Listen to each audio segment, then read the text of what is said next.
আসসালামু আলাইকুম প্রিয় শিক্ষার্থী বন্ধুরা, আমরা ৩ নং প্রশ্নে হাজির হয়েছি কমপ্লিটিং সেন্টেন্স। এই কমপ্লিটিং সেন্টেন্সে কিন্তু ১০ নাম্বার আর ১০ এ ১০ কেমনে পারবা আজকের এই ভিডিওর মাধ্যমে তোমার সাথে আলোচনা করব। প্রিয় শিক্ষার্থী বন্ধুরা, কমপ্লিটিং সেন্টেন্স আমরা মনে করি না জানি কত কঠিন।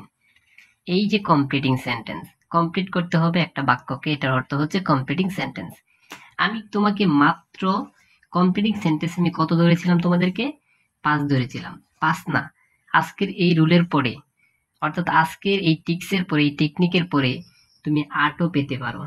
প্রিয় শিক্ষার্থী বন্ধুরা, এই কমপ্লিটিং সেন্টেন্সকে তুমি খুবই জোরালোভাবে ধরবা। কারণ কি জানো, এখানে ১০ নাম্বার। এই ১০ থেকে ১০ পাওয়া সম্ভব যদি খালি আমার এই টিক্সগুলো অবলম্বন করো। আজকে ভিডিওটা একদম স্পিডলি করব, তোমরা একটু কমেন্ট বক্সে জানাবো স্পিডলি কি তোমাদের সমস্যা আছে কিনা। প্রিয় শিক্ষার্থী বন্ধুরা, যারা যারা পরীক্ষার জন্য ডরাচ্ছ, কমপ্লিটিং সেন্টেন্স খুব কঠিন, আনসার করবে না আজকের এই ভিডিওর পরে। দেখো, তোমরা যে বলছি না ওয়ার্ডপ্রেস তো আর প্রিপোজিশন অবশ্যই টিক্স পেয়েছো। প্রত্যেকটা বিষয়ে আমি টিক্স দেব তোমাদেরকে। সো কথা না বাড়িয়ে আমি 5টা রুল দেব, এই 5টা রুল থেকে 100% আসবেই। কথা বলছো, এই 5টা থেকে 5টা আসবেই 100%। প্রিয় শিক্ষার্থী বন্ধুরা, আমরা কথা না বাড়িয়ে এখন তোমাদের সাথে যাই, কোনগুলো আসবে সরাসরি দেখিয়ে দিব। এবং যদি এগুলোর বাহিরে যদি অন্য উদাহরণ আসে তুমি সেগুলোও পারবা। প্রিয় শিক্ষার্থী বন্ধুরা, আমার হাতে তো আছে 2023 সালের কিন্তু সরাসরি প্রশ্ন। দেখো তো এখান থেকে কোন কোন রুলে আসছে। এটা রুলে আসছে ইফ এর রুল। এটা কি ইফ এর রুল থেকে। তার পরবর্তী যে রুলটাতে আসছে এটা হচ্ছে আই উইশ। দেখা যায়, দেখো তো, আই উইশ এর রুল। তার পরবর্তীতে সিন্স এর রুলে আসছে। তার পরবর্তীতে এটা কোনো রুলে পড়ে নাই। এর পরবর্তীতে একটা রুলে পড়েছে নোশনাল হ্যাড ডট ডট দেন। তার মানে একটা, দুইটা, তিনটা, 4টা রুলে পড়ছে। এটাও রুলে পড়ছে 5টা। তারপর এটাও রুলে পড়ছে 6টা। তারপর এটাও আমার রুলে পড়ছে 7টা। এটাও আমার রুলে পড়ছে, এটাও আমার রুলে পড়ছে। চিন্তা করছো, পুরো 9টায় আমি যে শর্টকাট দিয়েছিলাম 23 সালে তাদের কমান পড়ছে। তার মানে তোমাদের কি 5টা পড়বে না? দেখো প্রিয় শিক্ষার্থী বন্ধুরা, আমরা এখন যে বিষয়টা পড়ব, আমি আগে পড়ব লেস্ট। এই লেস্টের যুক্ত একটা সেন্টেন্স থাকবে, এলইএসটি লেস্ট। তুমি খাতা কলম নিয়ে বসো। এই লেস্ট শব্দের হচ্ছে নতুবা। এখানে নতুবা হবে। প্রিয় শিক্ষার্থী বন্ধুরা, লেস্ট শব্দের অর্থ কি? নতুবা। এবং লেস্টের পরে যে গঠনটাতে বসে জাস্ট মনে রাখো, সাবজেক্ট বসবে, আসতে সাবজেক্ট, বিতে verb, subject plus should, sorry ওইটা ভুল হয়েছিল, should verb one plus subject, এই রুলে বসে। লেস্টের পরে কি বসে? Subject plus should verb one plus subject, subject plus should verb one plus subject. প্রিয় শিক্ষার্থী বন্ধুরা, এই কমপ্লিটিং সেন্টেন্স অনেকে মনে করে না জানি কত কঠিন, কিন্তু আমি বলছি যে তোমার জন্য একদম পানি হয়ে যাবে। আমরা এখন এই যে লেস্ট নিয়ে কতগুলো বাক্য পড়বো এবং এগুলোর ভিতর থেকে আসবে, এগুলোর বাহিরে আর একটাও আসবে না। লেস্ট অর্থ কি? নতুবা। ঠিক আছে, দেখো তো এখন আমরা প্র্যাকটিক্যালি দেখি। উই ওয়াকড ফাস্ট, আমরা তাড়াতাড়ি হাঁটছিলাম। লেস্ট নতুবা। এখন আমার এই ঘটনা করবো, একটা সাবজেক্ট বসাবা। আমরা তাড়াতাড়ি হাঁটছিলাম কিসের কারণে? নতুবা we should miss the train. We should miss the train. নতুবা দেখো, সাবজেক্ট বসাইলাম এখানে উই, শুড বসাইলাম গঠনের, আর মিস হয়েছে ভার্বের অন, তারপর ও হচ্ছে দ্য ট্রেন অবজেক্ট। তাহলে দেখো, আমরা তাড়াতাড়ি হাঁটছিলাম, নতুবা বা নইলে we should miss the train, নতুবা আমরা ট্রেনটা মিস করতাম। এখন তুমি আরো বানিয়ে দিতে পারবা। কেমন জানো? যে আমরা তাড়াতাড়ি হাঁটছিলাম কারণ, নতুবা আমরা কি করতাম? We should miss the bus. লাগিয়ে দিলে চলবো, ঠিক আছে? নতুবা আমরা কি বাসটা মিস করতাম। প্রিয় শিক্ষার্থী বন্ধুরা, আমরা নেক্সট উদাহরণে যাই। Walk fast, walk carefully. এখানে যদি ফাস্টও থাকতো, তাড়াতাড়ি। তাহলে ওয়াক কেয়ারফুলি, যত্ন সহকারে হাঁটো বা সতর্কতার সহিত হাঁটো। লেস্ট নতুবা ইউ শুড ফেল ডাউন মানে পড়ে যাওয়া, নতুবা তুমি পড়ে যাওয়া। দেখো, আমরা গঠন বসিয়েছি, সাবজেক্ট বসিয়েছি, তারপর শুড বসিয়েছি, তারপর এই যে ভার্ব হচ্ছে ফেল, আর অবজেক্ট হচ্ছে ডাউন। মনে রাখবে, অবজেক্ট দিলেও হবে, না দিলেও হবে।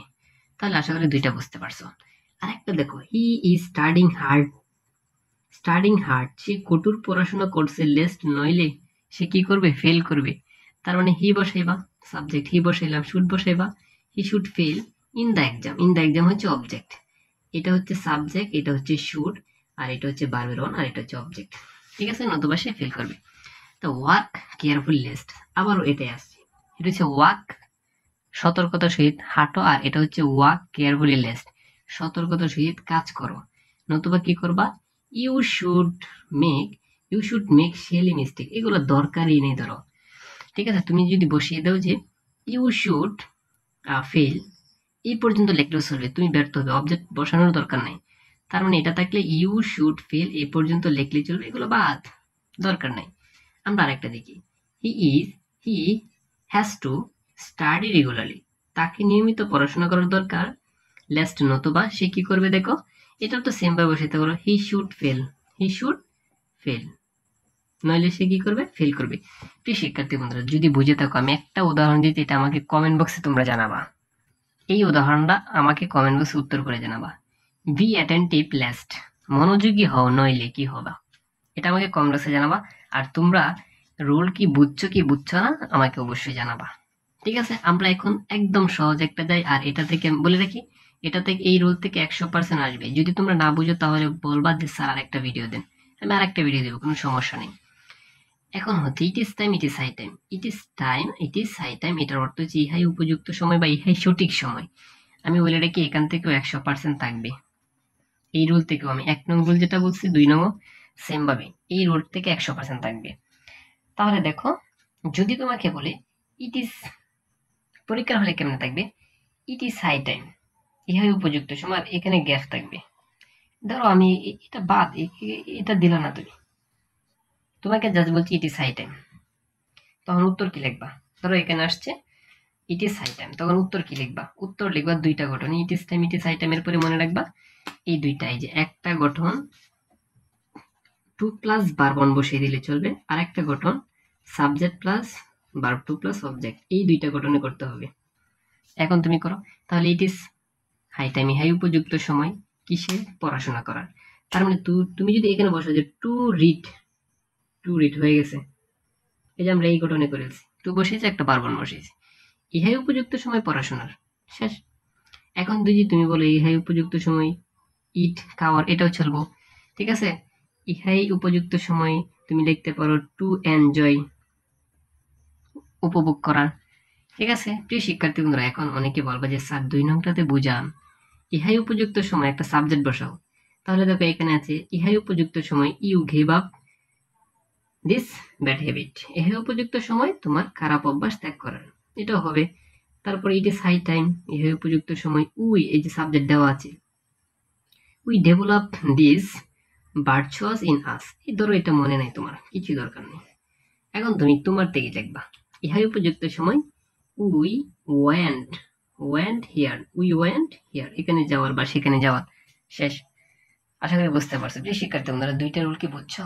যদি বুঝো, it is time, it is high time থেকে আমি একটা উদাহরণ দিচ্ছি, তুমি এটা আমাকে কমেন্ট বক্সে করে জানাবা, ঠিক আছে। তো আচ্ছা, এটা আমি পরে দিচ্ছি, আমরা এখন রুল 3-এ পড়বো। আই উইশ, উইশ সত্য ইচ্ছা, আই উইশ যদি থাকে তাহলে কি লিখবে, এভাবে থাকবে। যেমন পরীক্ষার হলে থাকছে আই উইশ পরে দেওয়া, তুমি একটা বাক্য লিখবা, আই উইশ থাকলে I were a king, I were a king, আমার ইচ্ছা একজন রাজা হওয়ার। কিন্তু একটু প্যাস লাগিয়ে থাকে, এর আগে যদি বাক্য থাকে কোনো রিলেটেড, ওই রিলেটেড অনুযায়ী লিখবা, আর যদি না থাকে তাহলে একটা লিখবা, I were a king, I were a king, I were a king. এই 3টা রুলস একদম মুখস্থ করে ফেলো। তার মানে কি কি পড়াইলাম, লেস্টার তো নতুবা, লেস্টার পরে কোন গঠনে বসে, subject plus should verb one plus object. কেউ যদি, আমি দেখো তোমাদেরকে আমি কিছুক্ষণ পরে এমন একটা টেক্সট দিব, আসলেও লিখবা না আসলেও লিখবা, এর চেয়ে মজার আর কিছু না। আমি প্রত্যেকটা টপিকস মজা করে পড়াই। It is time, it is high time, it is time, it is high time, এটার পরে কি বসে, দুইটা, একটা হচ্ছে টু প্লাস ভার্ব ওয়ান, আর একটা হচ্ছে subject plus verb two plus object. I উইশের পরে কি বসে, আই ওয়ার এ কিং। কি মাথায় ঢুকছে 3টা রুল? আমরা এখন নেক্সট রুলে যাই। এই রুল থেকেও আমি সরাসরি বলে দিচ্ছি 100% থাকবে, 100%, 100%, এর রুলটার কোনো কথা নাই, ঠিক আছে। এই রুলটার নাম হচ্ছে সিন্স, রুলটার নাম কি, সিন্স। সিন্স শব্দের অর্থ যেহেতু, যখন বা কারণ। এখানে যেহেতু অর্থ সবচেয়ে বেশি ব্যবহৃত কমপ্লিটিং সেন্টেন্সে। ধরো এটা আসছে এভাবে থাকে, it is a long time, ইহাই it is a long time since, এটা হয় দীর্ঘ সময়। সিন্স যখন একটা বাক্য লিখবা, যখন আই মেট হিম, যখন আমি তাকে দেখেছিলাম। আমি বলছিলাম এটা লিখলেই চলবে, এটা লিখে আসে পারবা, ঠিক আছে। 5 years হ্যাভ পাস্ট, 5 বছর পার হয়েছে। সিন্স যখন আই মেট হিম, যখন আমি তাকে কি করছিলাম, দেখেছিলাম। জাস্ট এটা লিখলে চলবে, কোনো সমস্যা নেই। তারপর আমি তোমাকে বলছি কোনটা লিখবা। ইট ওয়াজ, দেখো এখানে ওয়াজ আছে, এখানে আছেন হ্যাভ, এখানে আছেন ইজ, এখানে ওয়াজ, ঠিক না? তাহলে ইট ওয়াজ লং স্টোরি, এটা ছিল দীর্ঘ একটা গল্প। সিন্স যখন, এখন একটু পরিবর্তন করতে হবে, আই হ্যাড মেট হিম, যখন আমি তাকে দেখেছিলাম, ঠিক আছে। তারপর দেখো আবার এখানে আছে 2 months হ্যাড পাস্ট, 2 মাস পার হয়েছে। সিন্স যখন আই হ্যাড মেট হিম, যখন আমি তাকে দেখেছিলাম। প্রিয় শিক্ষার্থী বন্ধুরা, তার মানে সিন্স থাকলে, এই যে সিন্স যদি থাকে, তখন তুমি একটা বাক্য লিখবা। এই বাক্যটার নাম হচ্ছে, এই যে আই মেট হিম, দুইটা বাক্য, সরি, আই হ্যাড মেট হিম, ঠিক আছে, মেট হিম। এই দুইটা বাক্য লিখবা, একটা হচ্ছে এটা আর একটা হচ্ছে এটা। কখন কোনটা লিখবা? সিন্সের আগে যদি দেখো ইজ থাকে আর হ্যাভ থাকে, তখন লিখবা আই মেট হিম। সিন্সের আগে যদি দেখো ওয়াজ আর হইছে হ্যাড থাকে, এই দুইটা থাকলে লিখবা আই হ্যাড মেট হিম। কথা কি বুঝছো? বুঝে থাকলে ডান লিখো। প্রিয় শিক্ষার্থী বন্ধুরা, আমি যে 5টা রুল এনেছি, এই 5টা রুল থেকে সরাসরি কমন পাবা। এখন এটা হচ্ছে 5 নাম্বার রুল। যদি তোমরা পরবর্তীতে চাও যে স্যার আর একটা রুল দেন, আরো কিছু রুল দেন, যাতে আমরা 10টাই কমন বলতে পারি, পরবর্তী পর্ব আনবো তোমাদের কমেন্টের উপর ভিত্তি করে। আমি বলে রাখি, প্রত্যেকটা স্টুডেন্টকে আমি বলি, no sooner had dot dot, এর সাথে মনে রাখবা নো সোনার হেডের সাথে সম্পর্ক হচ্ছে then, no sooner had dot dot then. তারপর hardly had dot dot when, scarcely had dot dot when. এটা জাস্ট মনে রাখো, এটা এখনই মুখস্থ করে গেল।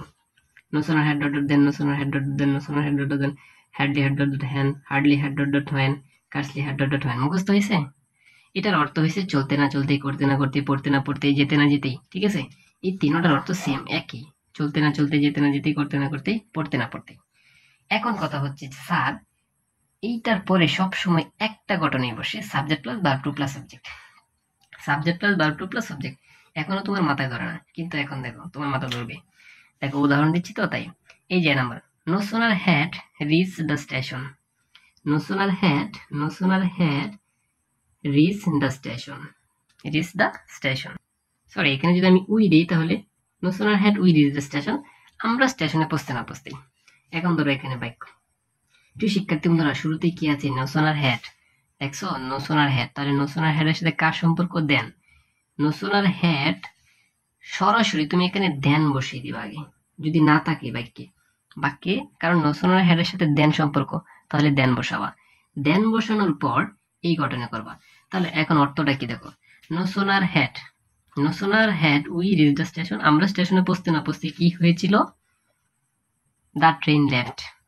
তাহলে লিখবা the train is a subject, the train, the train left, left object বসানি দরকারই নেই, হ্যাঁ। দ্য ট্রেন লেফট, ট্রেন চলে গিয়েছিল। এখন the train is a subject আর left is a verb two, আর অবজেক্ট আমরা বসাইলাম না, তাও হয়ে গেছে। এখন ধরো তো এটা কি হবে? Hardly had we seen the police, আমরা পুলিশকে দেখতে না দেখতেই, এটা কি হয়েছে? তাহলে হার্ডলির সাথে কি কার সম্পর্ক বলো তো? এই যে দেখো, তাহলে এখানে হোয়েন বসিয়ে দেবো আগে, তারপর subject verb two plus object বসিয়ে দেবো। তাহলে আমরা পুলিশকে দেখতে না দেখতে কি করেছিলাম? হোয়েন, আমরা পুলিশকে দেখতে না দেখতে, এখন সাবজেক্ট বসাও, we left, lefty, we left there, we left there, আমরা সেখানকার, মানে সেখানে স্থানটা ত্যাগ করেছিলাম। হয়ে গেছে। আমরা ঘটনা অনুযায়ী গেলে লিখবা, আর কোনো কাজ নেই। Scarcely had he seen his friend, অর্থাৎ সে তার বন্ধুকে দেখতে না দেখতেই, তাহলে এখানে কি লিখবা? কার্সলি হ্যাডের সাথে কার সম্পর্ক? হয়েন, এখানে হয়েন বসাই দাও। তাহলে সে তার বন্ধুকে দেখতে না দেখতে কি হয়েছে? ধরো হি কেম কুইকলি, সে তাড়াতাড়ি গিয়ে আসছিল। প্রিয় শিক্ষার্থীরা, যদি এটা পারো তাহলে আমি একটা দিচ্ছি, এখন তোমরা এটা কমেন্ট বক্সে আমাকে জানাবা। দেখো কি দিয়েছি, no sooner had the teacher entered the classroom, শিক্ষক ক্লাসে পৌঁছতে না পৌঁছতে। প্রবেশ করতে না করতে, এন্টার তো প্রবেশ, অবশ্যই কমেন্ট বক্সে জানিয়ে দিবা। প্রিয় শিক্ষার্থী বন্ধুরা, এই যে কেমন লাগছে তোমরা অবশ্যই আমাকে কমেন্ট বক্সে জানাবা। আর তোমরা কি কমপ্লিটিং সেন্টেন্স যেহেতু 10 নম্বর 2 পার্ট 2 চাও কি চাও না আমাকে কমেন্ট বক্সে অবশ্যই জানিয়ে দিবা। দেখা হবে তোমাদের সাথে মজার মজার নতুন টিপস নিয়ে। আর 4 নং দেখো রয়েছে কি, দেখো 4 নং তোমাদের জন্য রাইট ফর্ম ভার্ব। এটা আমি একদম 10 মিনিটে শেষ হয়ে, 10 মিনিট না 5 মিনিটে মনে হয় শেষ হয়ে যাবে। সবাই পারবা, কোনো রুল টুল পড়তে হবে না। আমি জাস্ট একটা কথা বলে দিব, সরাসরি তুমি এটা লিখে আসবা। অন্ততপক্ষে তোমার 7 থেকে 3 তো আমি বলে দিয়েছি, 3 তো পাবাই, 4ও পেতে পারো। দেখা হবে তোমাদের সাথে পরবর্তী ভিডিওতে।